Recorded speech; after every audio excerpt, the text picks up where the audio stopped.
আমার বাড়ি কিন্নাহার, আর কিন্নাহারে বেশ কিছু মানুষজন কালকে আমাকে হোয়াটসঅ্যাপে বলেছে, তুই শুধু কেন চাল নবান্নর কথা বলেছিস, ভাত নবান্ন গেল কোথায়?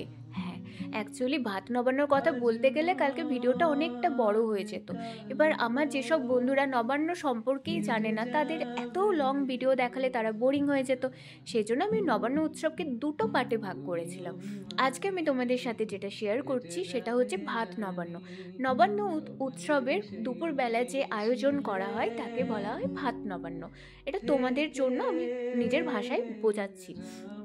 তো এই আয়োজনে থাকে, মানে ভাত নবান্নতে থাকে 5 থেকে 7 রকমের ভাজা, তার সাথে থাকে শাক, পরমান্ন, নতুন চালের ভাত, আর এই সমস্ত কিছু, সমস্ত খাবার আগে ঠাকুরের জন্য তার নামে নিবেদন করা হয়। তারপর সেই খাবার আমরা খেতে পারবো।